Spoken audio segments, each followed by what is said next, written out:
Assalamu alaikum. Welcome to Shimon Memorial North South School and College. Hello everyone. How are you all? I hope you all are very good. So I am here to present you a class that is English second paper for class 9. So let's start our class. Today our lesson is transformation. That means we are going to learn about the transformation. What is the meaning of transformation? Transformation means transform. Transform a sentence without changing its meaning. That means একটা বাক্য থেকে আরেকটা বাক্যে রূপান্তর, তবে সেই বাক্যের কোনো অর্থগত পরিবর্তন হবে না। That is called transformation. রূপান্তর। ওকে, ট্রান্সফরমেশন শেখার আগে আমাদের যে বিষয়টা আগে ভালো করে আয়ত্ত করতে হবে, that is about sentence. What is sentence? Because যদি আমরা মূলটুকু না বুঝি তাহলে কিন্তু আমরা বিষয়টা বুঝতে পারবো না ঠিক মতো। এই জন্য আমাদের শুরু থেকে বুঝতে হবে।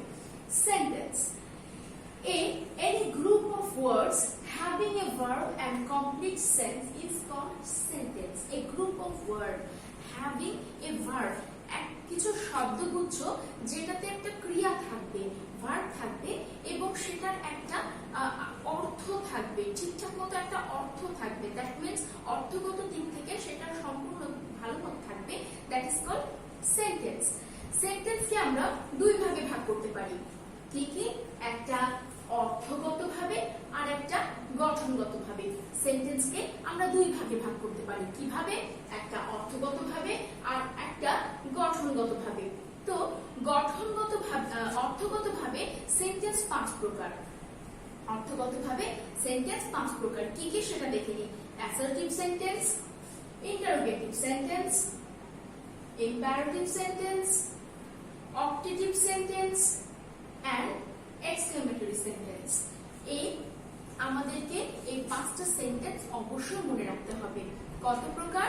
5 প্রকার। কি কি? Assertive, interrogative, imperative, objective and exclamatory.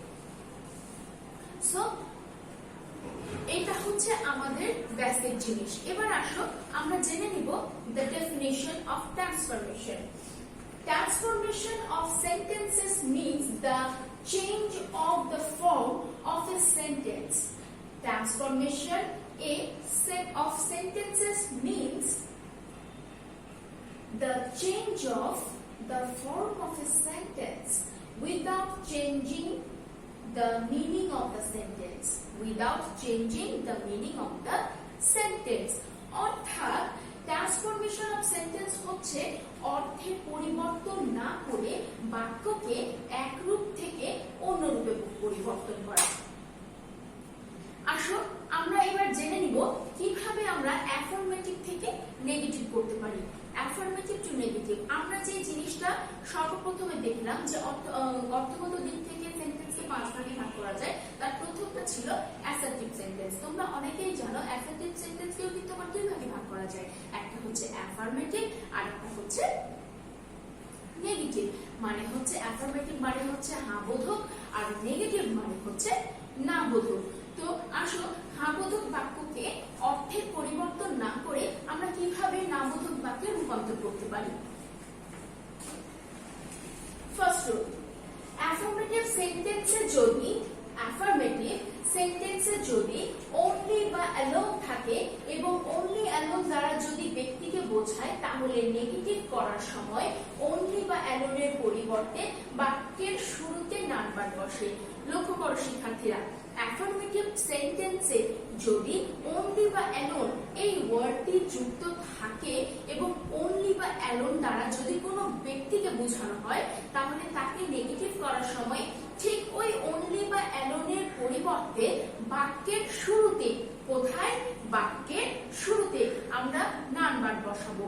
এক্সাম্পলটা আমরা লক্ষ্য করি।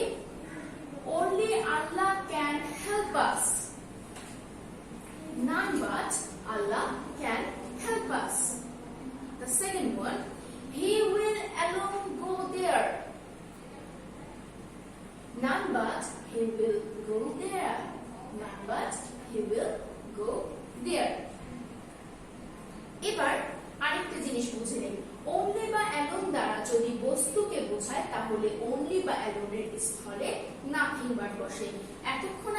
শিখলাম কি অনলি বা অ্যালোন যদি বাক্যে থাকে এবং সেটা দ্বারা যদি কোনো ব্যক্তিকে বোঝানো হয় তাহলে সেখানে বসবে নাম্বার এবং সেটা কোথায় বসবে অবশ্যই বাক্যের শুরুতে।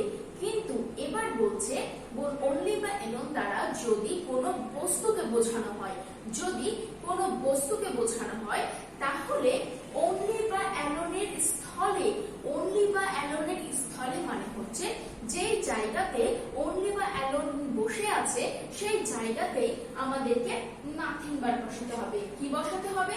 অনলি বা অ্যালোনের জায়গায় সেখানে আমাদেরকে নাথিং বার বসাতে হবে। যেমন দেখো he has only a pen, এটা হচ্ছে কিন্তু বস্তু।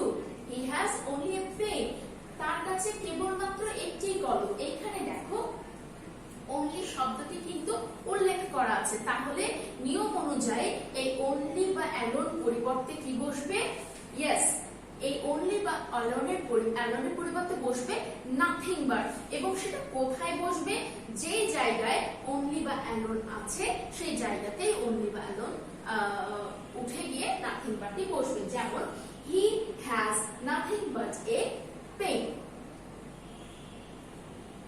এবার আসো বয়স বুঝালে। প্রথমে দেখলাম আমরা ব্যক্তি বুঝালে, তারপরে দেখলাম আমরা বস্তু বুঝালে। এবার আমরা শিখব যদি বয়স বোঝায়, অনলি কোনো বাক্যে যদি অনলি বা অ্যালোন থাকে এবং সেখানে যদি বয়স বোঝায় তাহলে সেই অনলি বা অ্যালোনের স্থলে নট মোর দ্যান অথবা নট লেস দ্যান বসে। কি বসে? নট মোর দ্যান অথবা নট লেস দ্যান বসে। কোথায়? অনলি বা অ্যালোনের স্থলে। যেমন she is only 10, she is only 10, she is not more than 10, এটাও লিখতে পারো she is not less than 10, এটাও লিখতে পারো। ওকে, the next one, affirmative sentence A must থাকলে নেগেটিভ করার সময় must এর পরিবর্তে cannot but বা cannot help বসে। cannot but বসলে এর পরের ভার্বের সাথে আইএনজি যুক্ত হবে। প্রিয় শিক্ষার্থী বন্ধুরা, এবার আমাদেরকে কিন্তু একটু বুঝতে হবে অ্যাফার্মেটিভ সেন্টেন্সে যদি মাস্ট থাকে, কি থাকে? যদি মাস্ট থাকে নেগেটিভ করার সময় মাস্টের পরিবর্তে হয় আমি ক্যান নট বাট দিব, না হয় ক্যান নট হেল্প দিব। তবে এখানে একটা শর্ত আছে, যদি আমি ক্যান নট হেল্প দিই তাহলে ক্যান নট হেল্প দিলে আমার পরবর্তী যে ভার্বটি থাকবে সেই ভার্বের সাথে আমাকে আইএনজি যুক্ত করতে হবে। কেন যুক্ত করতে হবে এই একটু লক্ষ্য করো। আমরা জানি can, could, shall, should, must এগুলো কিন্তু মডেল অক্সিলারি ভার্ব। এই ভার্ব অক্সিলারি ভার্বগুলোর পরে যে মূল ভার্বগুলো বসে সেটা অবশ্যই মূল ভার্ব হতে হবে, বেস ফর্ম হতে হবে। তো ক্যান নট বাট দিলে আমাদের কোনো পরিবর্তন করতে হচ্ছে না, কিন্তু যদি আমি ক্যান নট হেল্প দেই, এই ক্যানটা একটা মডেল অক্সিলারি ভার্ব এবং তারপরে যে ভার্বটি বসছে হেল্প, সেই হেল্পটা কিন্তু একটা মূল ভার্ব। খেয়াল করে দেখো, এই হেল্পটা কিন্তু একটা মূল ভার্ব, হেল্পটা মূল verb. Can model auxiliary verb, তারপরে কিন্তু কোনো ভার্ব নেই, কিন্তু এখানে যদি কেউ ক্যান নট হেল্প বসাই, হেল্পটাই যখন মূল ভার্ব, এরপরে যখন আমি আরেকটা ভার্ব আনতে যাব তাহলে সেই ভার্বের সাথে অবশ্যই আমাকে আইএনজি যুক্ত করতে হবে।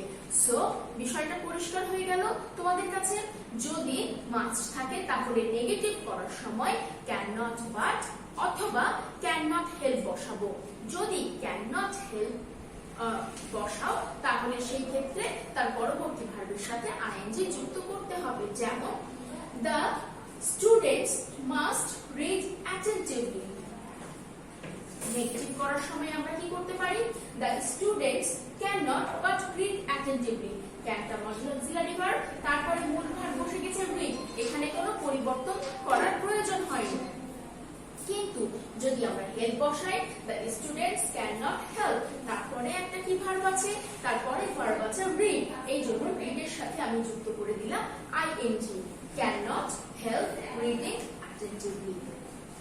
বুঝতে পেরেছো বন্ধুরা? এবার আসো 3 নম্বরে, অ্যাফার্মেটিভ সেন্টেন্সে অ্যাজ সুন অ্যাজ থাকলে আমরা কি করব? অ্যাফার্মেটিভ সেন্টেন্সে অ্যাজ সুন অ্যাজ থাকলে স্ট্রাকচারটা আমরা দেখে নেই। অ্যাজ সুন অ্যাজ এর পরিবর্তে বসবে no sooner had subject plus V3 plus object plus then plus second clause.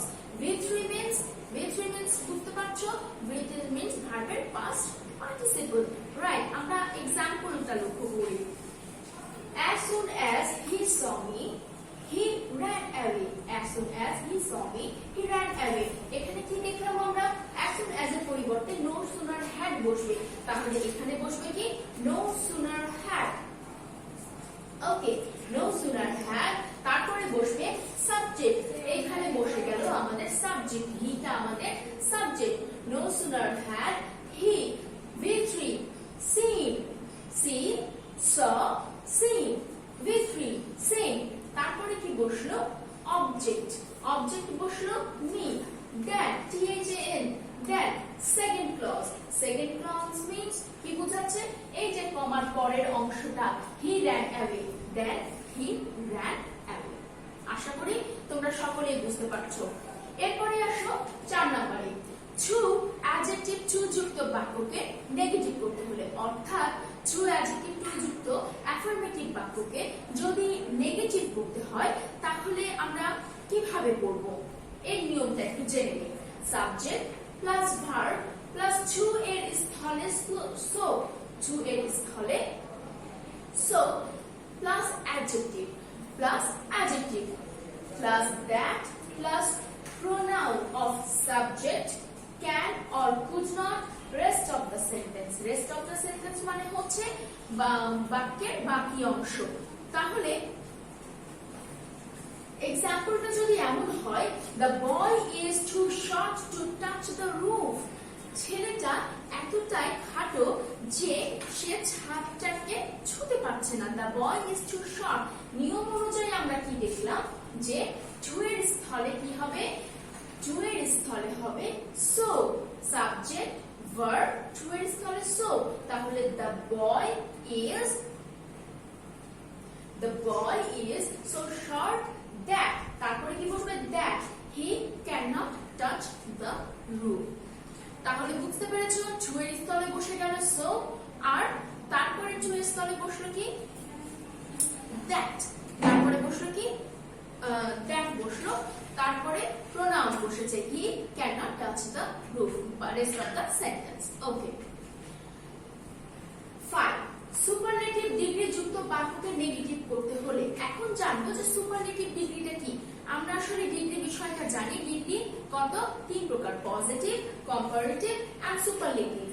তো পজিটিভটা হচ্ছে একটা root word and the comparative হচ্ছে দুইজনের মধ্যে তুলনা এন্ড সুপারলেটিভ মানে হচ্ছে সকলের মধ্যে তুলনা। তো সুপারলেটিভ ডিগ্রি যুক্ত বাক্যকে নেগেটিভ করতে হলে আমরা কি করব? সুপারলেটিভ ডিগ্রি যুক্ত বাক্যকে নেগেটিভ করতে গেলে নো আদার প্লাস সুপারলেটিভ বাক্য ডিগ্রি থেকে ভার্ব পর্যন্ত plus verb plus so as superlative degree এর positive form as the subject. আমরা এক্সাম্পলের বিষয়টা বুঝে নেই, তাহলে এটা আমাদের জন্য খুব সুবিধার হবে। He is the tallest boy in the class. The tallest boy, superlative degree কিভাবে বুঝবো? সুপারলেটিভ ডিগ্রি বললাম যে কম্পারেটিভ মানে হচ্ছে দুইজনের মধ্যে তুলনা আর সুপারলেটিভ মানে হচ্ছে সকলের মধ্যে তুলনা। The tallest boy মানে ক্লাসের যতগুলো বয় ছিল তার চেয়ে সবার চেয়ে লম্বা ছেলে। He is the tallest boy in the class। Structure অনুযায়ী obviously আমাকে এখানে no other বসাতে হবে। No other boy in the class, no other boy in the class, তারপরে কি বসবে? ভার্ব। একটু খেয়াল করে দেখো শিক্ষার্থীরা, no other বসে গেল সুপারলেটিভ ডিগ্রি থেকে ভার্ব পর্যন্ত, সুপারলেটিভের ডিগ্রি থেকে ভার্ব পর্যন্ত। that means boy in the class, no other boy in the class, তারপরে বসবে ভার্ব is, ভার্ব বসে গেল সুপারলেটিভ ডিগ্রি এর positive form as tall as he। এরপরে আসি আমরা 6 নম্বরে, as plus adjective plus as যুক্ত বাক্যকে নেগেটিভ করার সময় প্রথম as এর স্থলে not less and দ্বিতীয়তে as এর স্থলে than বসে। এক্সাম্পলে আমরা দেখে নিই, he is as strong as a lion। তাহলে কি হবে শিক্ষার্থীরা? he is not less strong than a lion। he is not less strong than a lion। আমরা not বসাচ্ছি ঠিকই, কিন্তু এটার কোনো অর্থগত পরিবর্তন কিন্তু হচ্ছে না, বিষয়টা অবশ্যই লক্ষ্য করবে।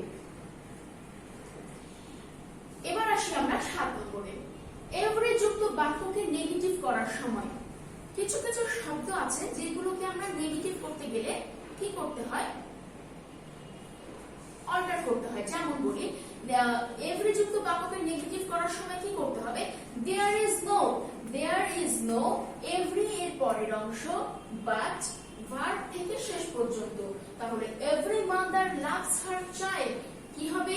Obviously there is no mother but loves her child। Opposite word ব্যবহার করেও আমরা অ্যাফার্মেটিভ সেন্টেন্সকে নেগেটিভ করতে পারি। কিভাবে অ্যাফার্মেটিভ সেন্টেন্সকে নেগেটিভ করতে পারি অপোজিট ওয়ার্ড ব্যবহার করে? Let's see, he is a good boy। সে একটা ভালো ছেলে। he is a good boy।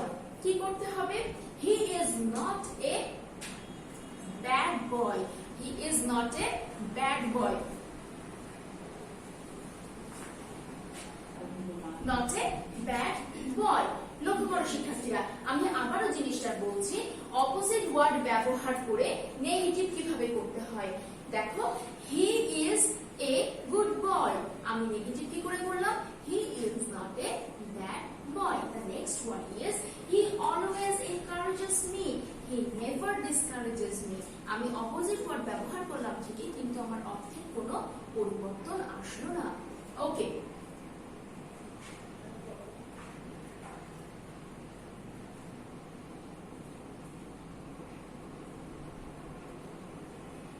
এবার আমরা শিখব imperative two assertive. Imperative two assertive আমরা শিখলাম অ্যাফার্মেটিভ টু নেগেটিভ, এবার শিখব ইম্পারেটিভ টু অ্যাসার্টিভ। কিভাবে ইম্পারেটিভ টু অ্যাসার্টিভ পরিবর্তন করা হয় প্রথম নিয়মটা আমরা দেখি। ইম্পারেটিভ সেন্টেন্সটি যদি আদেশ বা উপদেশ বোঝায়, তাহলে অ্যাসার্টিভ করার সময় ইউ শুড প্লাস প্রদত্ত ইম্পারেটিভ সেন্টেন্সটি বসে। ইম্পারেটিভ সেন্টেন্সটি দ্বারা যদি আদেশ বা উপদেশ বোঝায়, কি বোঝায়? আদেশ বা উপদেশ বোঝায়, তবে অ্যাসার্টিভ করার সময় ইউ শুড প্রদত্ত ইম্পারেটিভ সেন্টেন্সটি বসে। ইম্পারেটিভ সেন্টেন্সটি নেগেটিভ হলে ইউ শুড নট প্রদত্ত ইম্পারেটিভ সেন্টেন্সের মূল ভার্ব থেকে শেষ পর্যন্ত। আমরা একটা এক্সাম্পল দেখে নেই, read attentively। আমরা জানি ইম্পারেটিভ সেন্টেন্সটা আদেশ উপদেশমূলক, এখানে ভার্বটা সবসময় শুরুতে থাকে। read attentively, তাহলে কি লিখতে হবে? you should read attentively। read attentively, এখানে you should not যদি নেগেটিভ হয়, আর যদি নেগেটিভ না হয় তাহলে লিখতে হবে you should। that is why you should read attentively। যেটা ছিল সেটা সেমই আছে, শুধু শুরুতে বসালাম you should। Next one, do not run in the sun। এখানে খেয়াল করো শিক্ষার্থীরা, এখানে কিন্তু not আছে, অর্থাৎ বাক্যটা কিন্তু negative. So do not run in the sun, তাহলে কি আমি you should দিব না you should not দিব? yes, আমরা you should not দিব। তাহলে you should not run in the sun। 2 number, imperative সেন্টেন্সটি যদি let us অথবা let's দ্বারা শুরু হয়, কি দ্বারা? let us অথবা let's দ্বারা শুরু হয়, তাহলে কিভাবে আমরা সেটাকে অ্যাসার্টিভ সেন্টেন্সে রূপ দিব?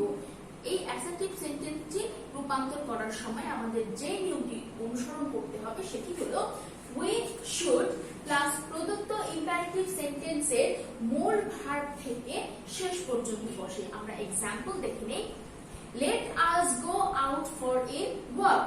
let us go out for a walk, এখানে let us দিয়ে শুরু হয়েছে, তাহলে আমাদেরকে কি করতে হবে? yes, we should go out for a walk।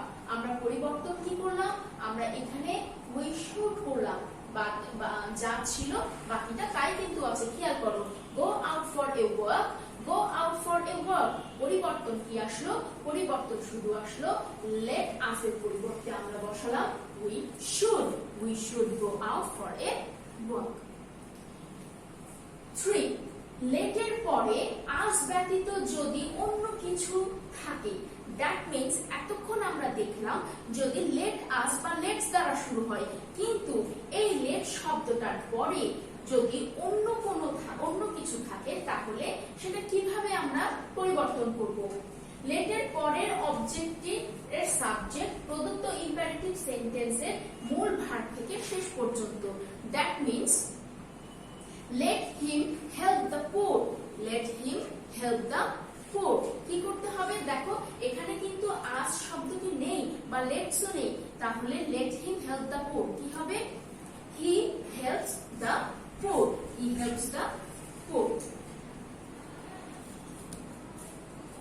তাহলে বুঝতেই পারছো আজকে আমরা ট্রান্সফরমেশনটা করলাম, আমরা বুঝতে পারলাম যে কিভাবে ট্রান্সফর্ম করতে হয়, what is the meaning of transformation, sentence শিখলাম, সেন্টেন্সের 5 প্রকার শিখলাম, এবং কিভাবে অ্যাফার্মেটিভ থেকে নেগেটিভ করতে হয়, ইম্পারেটিভ থেকে অ্যাসার্টিভ করতে হয় শিখলাম।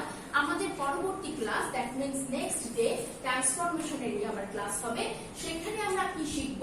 Assertive to interrogative and exclamatory to assertive, আমরা এই বিষয়টা শিখব এবং সম্পূর্ণ ট্রান্সফরমেশনটাই কিন্তু তাহলে আমাদের শেখা হয়ে যাবে। ততক্ষণ পর্যন্ত পরবর্তী ক্লাস দেখার জন্য আমন্ত্রণ জানাচ্ছি। ভালো থাকো, সুস্থ থাকো, নিরাপদে থাকো এবং অবশ্যই বাসায় থাকো। অনেক অনেক ধন্যবাদ।